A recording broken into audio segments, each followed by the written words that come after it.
Okay, today we're going to look at GMOs.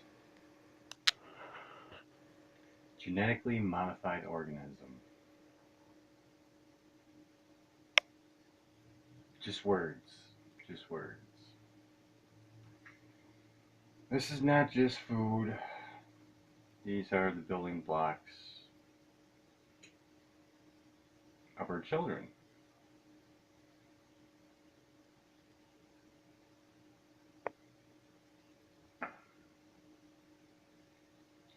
Now, when he talks about BT toxin and about it being reproduced in the body after removing GMO from their diet,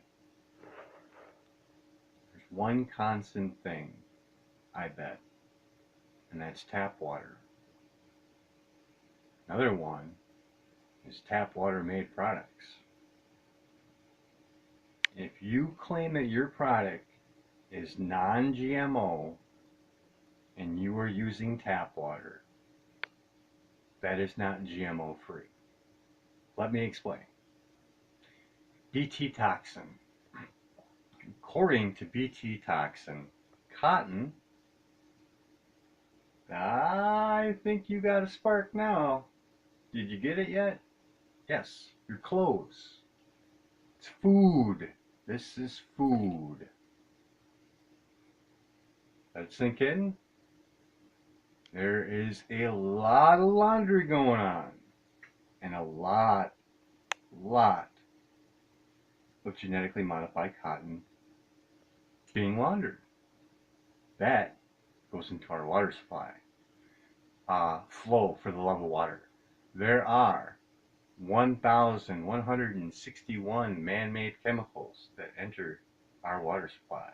51 known by the EPA unregulated.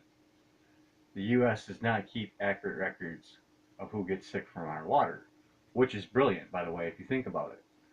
You got lettuce at a store, right? Little sprayers on top. Bet you any money that's probably tap water, right? Spray it on there. You have light. You look at BARRIE Tower. Look into grave diggers as well. They know that when light hits a bacteria, which is neither dead or alive, all it needs is light to regenerate again. So, having all that there, I know it's a lot to take in, but that does make sense though.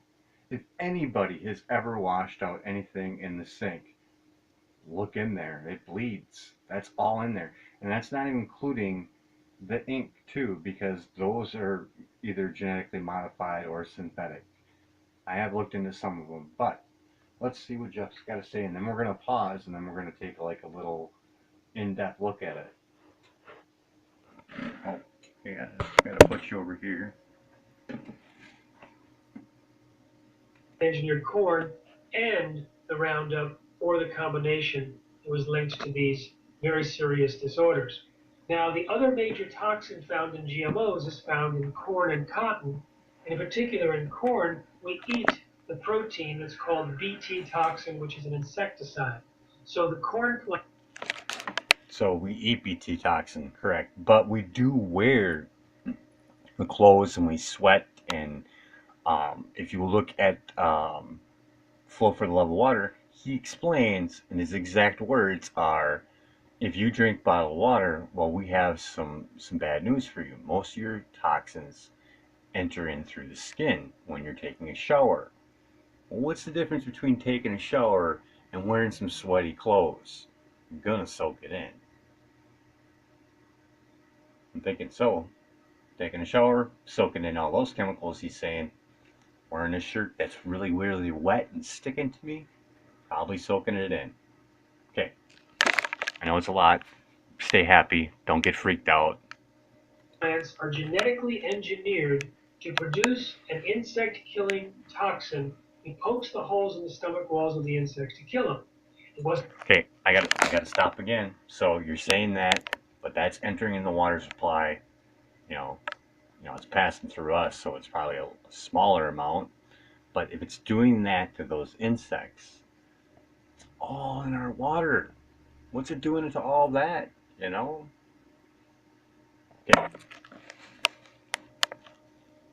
wasn't supposed to have any effect on humans or mammals. It turns out in 2012, again, a Seralini team found it pokes holes in human cells. So if we're eating BT cotton, or excuse me, BT corn in corn chips or polenta or corn on the cob, and it's poking holes in human cells along the digestive tract, that could support the reason why gastrointestinal disorders are so prevalent related to GMOs. If it's creating holes in the walls of the intestines, like it does with insects, that can create leaky gut. With leaky gut, the undigested food proteins can end up in the blood supply, and they can cause an immune reaction, autoimmune disease that's linked to cancer, Alzheimer's, Parkinson's, autism, etc. And also, BT toxin is also linked to allergic problems and immune reactions, and also to sensitize the immune system, in this case of mice, so that they react to formerly harmless compounds that can relate to some of the immune system problems. So if we just look at the two main toxins found in GMOs, Roundup or BT, that can explain the wide variety of diseases and disorders. But we don't even have to go there, because the process of genetic engineering itself causes massive collateral damage in the DNA and can create new allergens or toxins, just the same thing that the FDA scientists had said. In fact, Monsanto's corn, because of the collateral damage during the process of genetic engineering, switched on a gene that produces an allergen. In their soy, there's a known soy allergen which increases as much as 7-fold in their GM soy compared to non-GM soy. So this is the background noise and side effects of the very process of genetic engineering itself.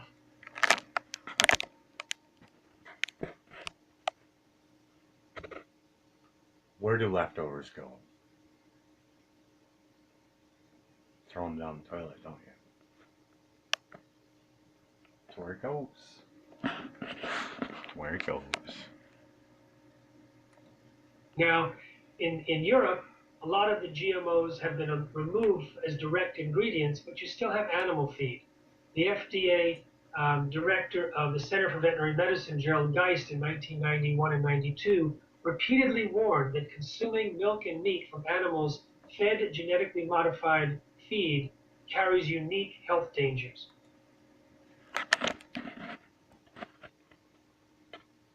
What about that water?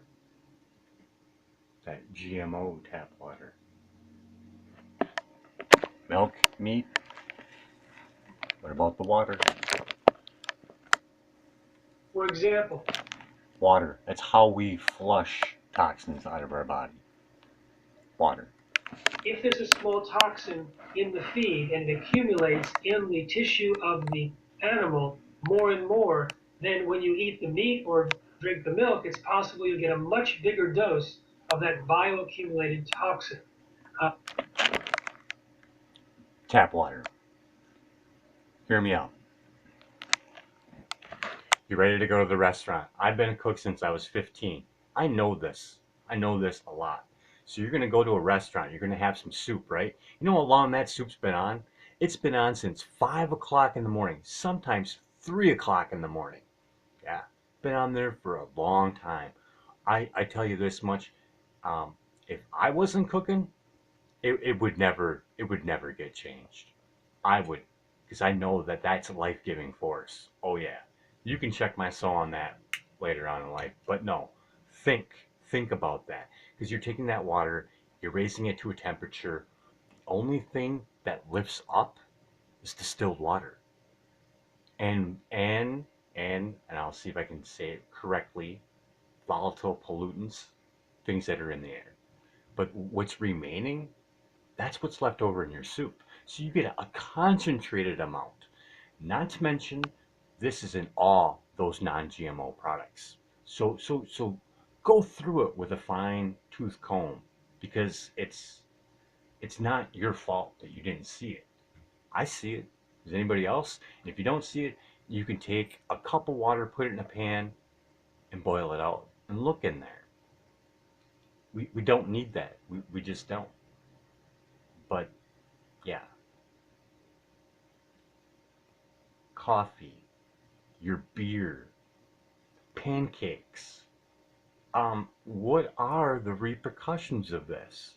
Because it's GMO tap water. It is. It's in our tap water now. It has to be. 9 days, anything that's in the air, 9 days before it enters into the hydrological water cycle. Even though this is a big place, but they've been finding Prozac in fish. Well, if they find Prozac in fish, and we get our water from that place, look at flow. Look how it takes it in. And we're just talking about the water.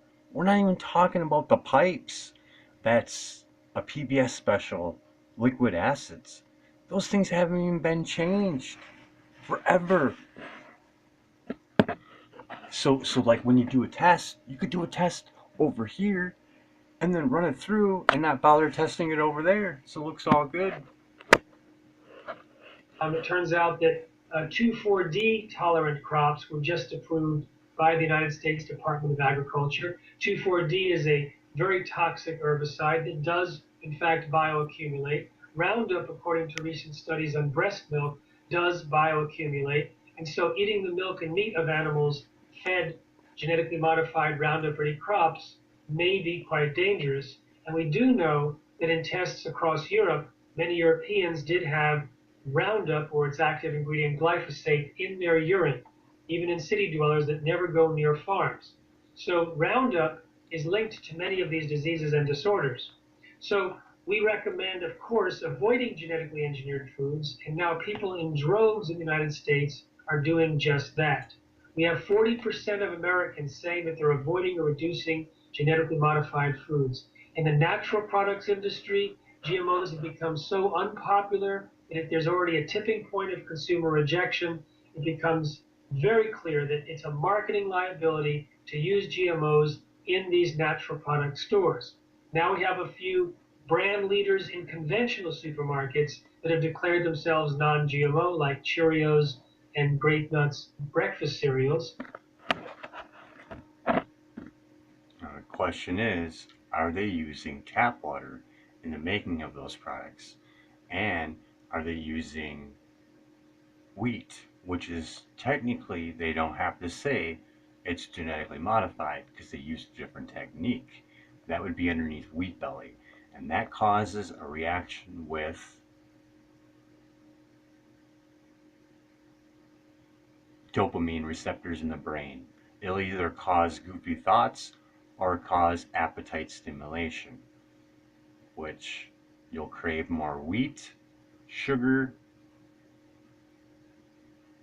or something with yeast. There's more on it. William Davis.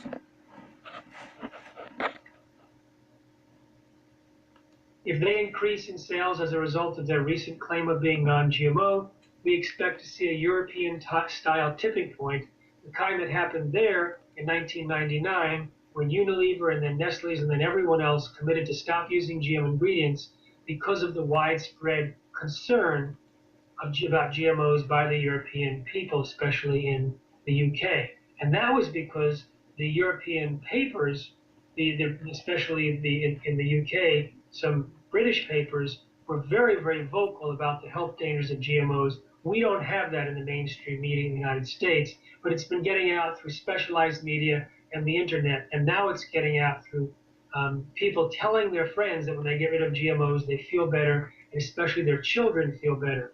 I was with a pediatrician 2 nights ago who was one of the top pediatricians in the United States and awarded that distinction several years in a row. She told me that she believes that genetically engineered crops are a major contributor to many of the numerous diseases that are on the rise in her profession, creating very complicated problems among the youngest of our population. How about, okay, I'm going to try saying it as nicely as possible without any tone in it. Because I'm not trying to scold anybody, but I want you to see. Now, she just made that statement. I don't know what her name is, but how about that baby growing, a developing baby growing in that water? And when you apply current to it, when you apply current to tap water, it turns green immediately. I'm going to throw that in here probably at the end of this video. But I have a solution for this, so stay tuned. So we'd like to recommend that everyone get involved in in trying to stop GMOs right now. This is a critical time. The biotech industry has claimed, or has as their stated goal, this was by Monsanto's consultant, they said Monsanto's state. And this is going to be the point of this whole video, is this whole thing on labeling. You can't do it. By law, you cannot do it. Yes, you may be able to have them put a label on this says non-GMO, but it's not the truth. I'm going to read you it, and you can look it up. I have it all over the internet. First time that the Supreme Court reported to hold that the 14th Amendment Equal Protection Clause grants constitutional protection to corporations, all corporations, anything with LLC, anything with corporation, government corporations, you name it, a corporation. You are a corporation. If you look at your ID, it's all in capital letters, as well as natural persons, though numerous in other cases since Dartmouth College versus Woodrow in 1819. Now they recognize this and they put in there corporate personhood. The courts have ruled time and time again that corporations, since they have all the rights as actual people, could also lie just like people. Now to get a good spectrum of this, I can't remember if it's HGBH or whatever, it was in the milk. The reporters on Fox told the reporters, you cannot do that story like that, because they were going to leak it out and tell people what was in the milk. No different than GMO. Fox, basically they fired them, and they couldn't do nothing about it. Basically what it states is, if you work for someone, a corporation or anything, they can tell you to lie. No different than writing it on a label and lying. They have the right to do it. So all this is just wasted energy. I mean, it's positive, it's good. I don't want to bring you down from it. But I mean, I did so many videos like that one, I mean, it's not a marker, but I'm trying to demonstrate it as a marker. But that one marker, I mean, it's $1 or $2.19 or whatever. For all those signs, you guys could be making gardens. Gardens is the way to go. I mean, not a garden. I'll take that back. Start making fruit forests, something that's going to last. But when you do it in a way where you have blockage, no Wi-Fi, no 60 hertz, distilled water on hand. Think of this concept very, very simply. If you just did apples, I know no one wants to eat apples every day, but if you just started with apples in your mind and let it expand out, it's 130 pounds of apples, which takes 3 years to start producing. That's huge. It's a lot of food for one tree. And you can just keep on expanding on from that. I mean, there's 100 and some thousand people on March Against Monsanto. That's a big garden if you guys think about it. I mean, even if you guys all bought a tree and put it in your backyard, which I'm still against that, because Wi-Fi, go look at those bushes. They have smart meters where there's bushes dying from this Wi-Fi. It's causing cell damage. But that's the whole root of this thing. And here, I'll give you the line for the whole thing. It's Southern Pacific Railroad. There's a couple other ones too, but it's in the ruling. And why would you want to fight it? I mean, they still have an opportunity to lie. I mean, or not even to lie, to make a mistake. Like, they could throw water in there, tap water in there. How is that not 116,000 man-made chemicals enter in our water supply? 51 of them are known. That just doesn't make sense to me, especially when you don't need to do it. You don't. I know people will say distilled water will leach minerals from your body, but they don't. They leach inorganic minerals. If you think about the planet with no factories, no boats, no cars, no motorcycles, no pollution at all, that water would probably be 0 parts per million. And it's 9 days for anything that's in the air that will enter into the hydrological water cycle. I'm going to see if I can find a picture of it.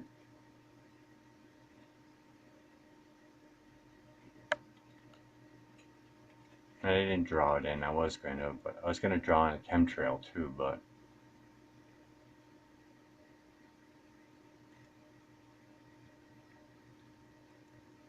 it's not loading up. Oh, there it goes.